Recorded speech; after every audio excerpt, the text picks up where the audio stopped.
মানবিক সামাজিক স্বেচ্ছাসেবী সংগঠন উদয়ের পথের ডাকে সাড়া দিয়ে রক্তদান করে প্রাণ বাঁচাতে ছুটে এলেন দুই রক্তযোদ্ধা। একজন প্রসূতি মা এবং 10 মাসের এক শিশুকন্যার প্রাণ বাঁচাতে ডোমকল হাসপাতালে।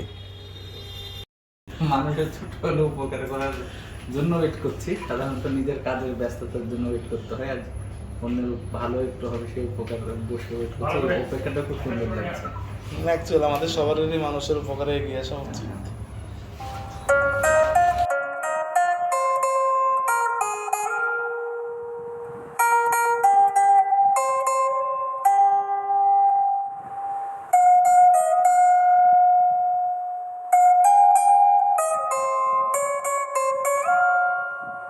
রক্ত সংকটে থাকা 10 মাসের একটি শিশুর জরুরি এ পজিটিভ রক্তের প্রয়োজনীয়তা জানিয়ে উদয়ের পথে সংগঠনে একটি ফোন আসে।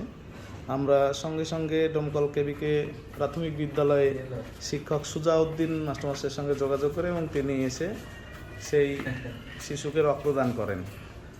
মাস্টারমশাই, কেমন লাগছে? খুব ভালো লাগছে এই কারণে যে রক্ত দিলে আমার নিজের কোনো ক্ষতি হবে না, কিন্তু একটা বাচ্চা বা বড় তাদের উপকার হবে, তারা সুস্থ থাকবে, বাঁচবে ভালোভাবে।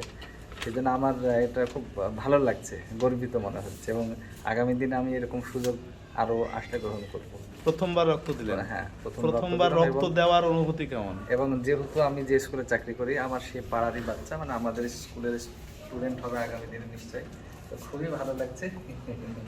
খুবই খুশি আমি। তোমার নাম কি? তোমার ছেলেটা?